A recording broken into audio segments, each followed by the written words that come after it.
welcome back to our Bible lessons. It's so good to be back again to school and learning about God and our Bible stories. And last time we were together before Christmas, we were learning about the birth of Jesus.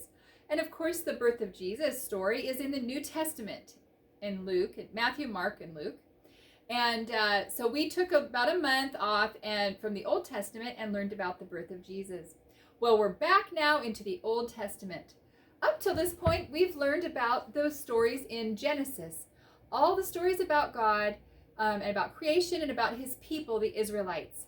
And remember, we learned that the man named Israel, Jacob, he had 12 sons. And one of his sons was Joseph.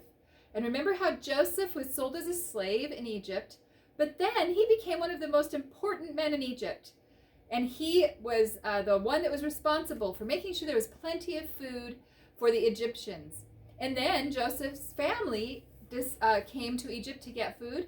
And there he was. They didn't recognize Joseph, but he was the one that they were getting food from. And God did a miracle there.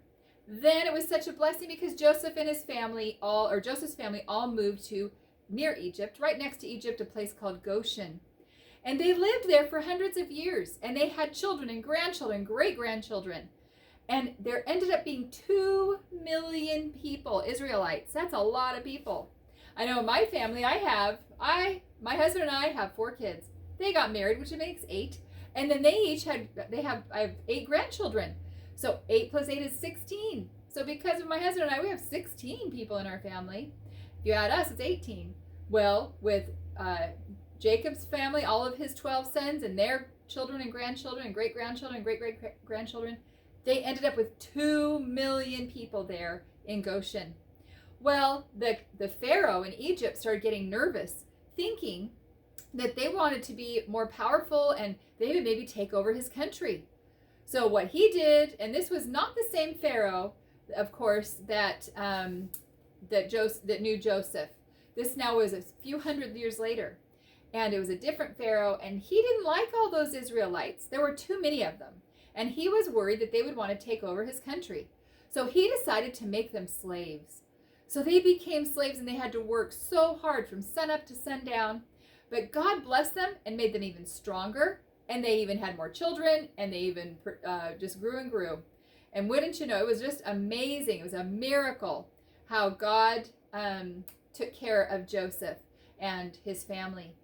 Joseph's descendants. Well, they ended up becoming stronger and stronger, and so strong that the Pharaoh continued to be nervous, and he decided to take care of the problem by getting rid of baby boys. If there was a baby boy born to an Israelite mother, then he made a law that said those baby boys had to be thrown into the Nile River. What a terrible, terrible thing.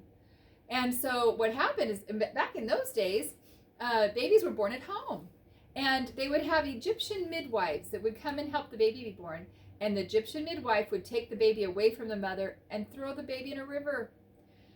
Well, some of the Hebrew women, or the Israelites, were very strong, and they didn't need a midwife. And one of those women was a woman named Jochebed. Jochebed was a strong woman, and she had a baby boy. And, he was such a beautiful little boy. And she told her husband, we cannot let a soldier or anybody find out about our son. We don't want him to be thrown into the river. So they hid him in their house for months. And he was a very good baby, and he was a quiet baby, so they were able to hide him. They also, for a long time, they also had a daughter named Miriam. And Miriam loved her little brother so much. But as he got older, he got a little bit louder when he was crying. And so Jochebed started getting nervous and worried about what's going to happen if anybody hears him. So she had a plan. And she decided to have a lot of faith that God would take care of him. But rather than throwing him in the river to drown, she would make a basket for him. And she would put him in the river near the palace. And certainly if the princess or somebody from the palace found him, they would take good care of him because he was such a beautiful baby. And she knew that God would take care of him. So she had faith to do that. So that is just what she did. she made a special basket, and she had Miriam take Moses in the basket down to the Nile River. And she told Miriam, she said, I want you to hide behind the bulrushes. Now, bulrush is like a big bush that grows in the water, and like cattails. And so that's what she did. She hid behind the bulrushes, but she set this special basket that her mother made for her little baby brother in front of the bulrushes, and then she hid behind to see what would happen and make sure that nothing happened to the basket. And sure enough, a little bit later, the princess came out of the palace and went down to the river to clean up, they used to take baths in the river. And when she got there, she saw this basket. And she was with her maids, and she said, what is that? And then she heard something in the basket. So she said to her maid, go check and see what's in that basket. And of course, when they lifted the lid, there was Moses, beautiful Moses. And oh, she fell in love with him immediately. And she says, oh my goodness, a baby. He's so beautiful. I'm going to take this baby as my own. Well, back in those days, they didn't have bottles and they didn't have formula. And a baby needed, of course, to drink milk. And he was crying and he was hungry.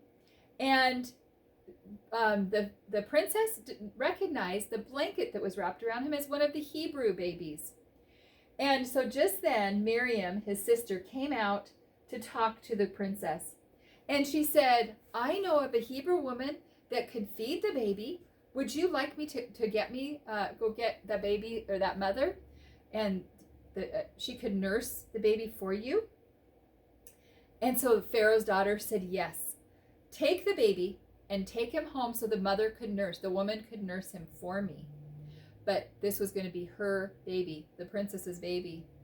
And the princess paid her to do that. So that was pretty amazing. So Miriam was able to take her baby brother home, and her mother took care of him until he was old enough to not nurse anymore. It's called weaning. And the deal was that the princess would pay Moses' mother for taking care of him as long as when he was old enough, he would go live with the princess in the palace.